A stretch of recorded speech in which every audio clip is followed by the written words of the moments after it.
একটা ছাড়া আর কোনো মানে জনমানব নেই বললেই চলে।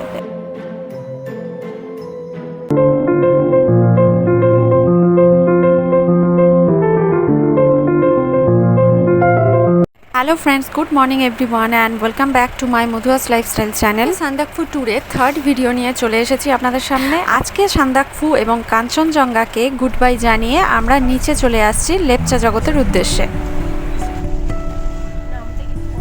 লেপচা জগৎ হলো দার্জিলিং জেলার খুব ছোট্ট একটি গ্রাম, যেটি ঘুম ও মিরিক রোডের কাছে সুকি পোখরির কাছাকাছি অবস্থিত।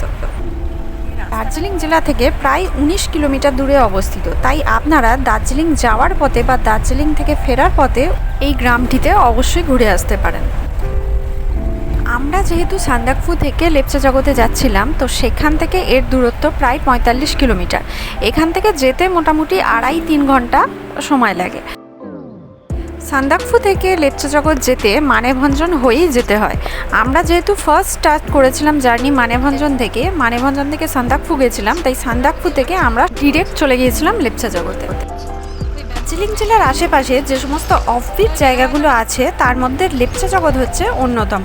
প্রায় 7000 ফুট উচ্চতায় এই লেপচা জগৎ হচ্ছে চারিদিকে সুন্দর সুন্দর হোমস্টে আর পাইন ফরেস্ট দিয়ে ঘেরা, যেটি ভ্রমণপ্রিয় মানুষদের জন্য একটি অন্যতম। আমাদের হোমস্টের নাম হচ্ছে কাঞ্চনকন্যা হোমস্টে।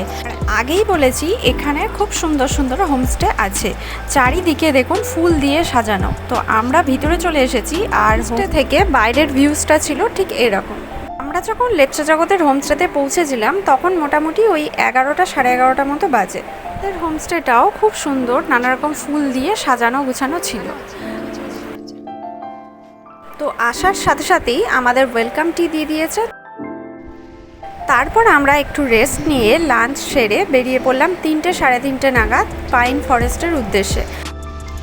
পাইন ফরেস্ট থেকে এগিয়ে একটা ভিউ পয়েন্ট আছে, যেখান থেকে কাঞ্চনজঙ্ঘা দেখা যায় আর সানরাইজও দেখা যায়।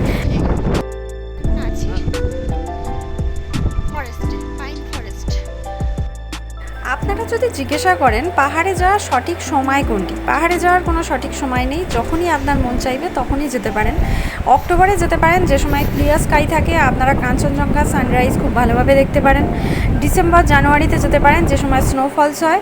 আর তারপরে আপনারা এপ্রিলে যেতে পারেন, এপ্রিল মেতেও দারুণ ক্লিয়ার স্কাই থাকে, যে সময় আপনারা খুব ভালোভাবে সানরাইজ দেখতে পারবেন, সানসেটও দেখতে পাবেন। তারপর জুলাই আগস্ট মাসে প্রচুর বৃষ্টি, যে সময়ও অনেকে পাহাড়ের বর্ষা ভালোবাসে, যে সময়ও আপনারা যেতে পারেন। তো এখন আমরা চলে এসেছি পাইন ফরেস্টে। এখানে একটা সুন্দর ভিউ পেয়ে যাবেন। লাভিং মেমোরি অফ লেট বিজয় কুমার টামাং।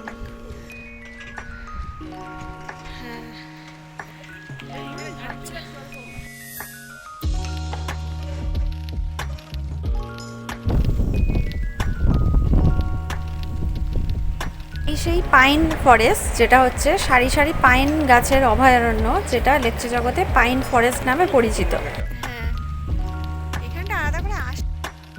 চারপাশের ওয়েদারটা দেখুন, মানে পুরো মেঘ না কুয়াশায় পুরো ঢেকে আছে। রাস্তায় মানে এদিক ওদিক কোনো একটা লোক নেই, শুধু ওই একটা কুকুর যে আমাদের সাথে ছিল, তাছাড়া চারিদিকে কোনো জনমানব নেই। পুরো একটা ভৌতিক টাইপের পরিবেশ মনে হচ্ছিল, মানে খুব ধীরে সুস্থে এক একটা গাড়ি যাচ্ছে।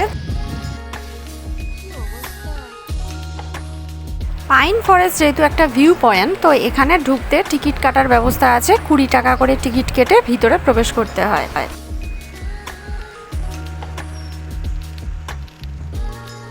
চারিদিকটা পুরো মেঘে ঢাকা, মেঘের আড়ালে পাইন ফরেস্ট যতটা সুন্দর, সূর্যের আলোতেও পাইন ফরেস্ট কিন্তু খুবই সুন্দর লাগে। এটা সকালের দিকটা দেখা যায়, আমরা যেহেতু বিকেলে গিয়েছিলাম, তো সেজন্য পাইন ফরেস্টটা মানে পুরো একটা ভৌতিক পরিবেশের মতো লাগছিল। চারদিকটা হরর মুভির মানে শুটিং এরকম জায়গায় হলে বেশ ভালোই লাগে আর কি। চারিদিকটা দেখুন মানে কীরকম লাগছে, চারিদিকে শুধু লম্বা লম্বা পাইন গাছ, এছাড়াও জঙ্গলের মাঝখানে মোট কথা দাঁড়িয়ে আছি। জঙ্গলের মাঝখানে মানে প্রকৃতির কোলে দাঁড়িয়ে আছি ধরতে গেলে। এই যে আমরা দুজন, এই যে আমার মানে হাওয়া হচ্ছে আর চারিদিকটা ফগ পুরো, আর ছোট ছোট বৃষ্টির মতো, মানে কি এই ফগগুলোই তো জল হয়ে পড়ছে আমাদের গায়ে, মানে হালকা ঝিরঝিরে বৃষ্টি এতটা উপরে উঠে না কথা বলা যাবে না, কথা বলা যাচ্ছে না। তো উপরে যেহেতু হাওয়া দিচ্ছিল সেজন্য কথা বলতে একটু অসুবিধাই হচ্ছিল, কারণ অনেকটাই ওপরে ছিল।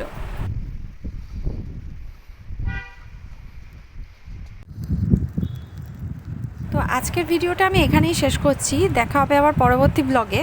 পরের দিন আমরা কোথায় যাই সেটা জানার জন্য অবশ্যই ভিডিওয়ে চোখ রাখতে হবে। ওখানে আপনারা ভালো থাকবেন, সুস্থ থাকবেন। Tata, good night.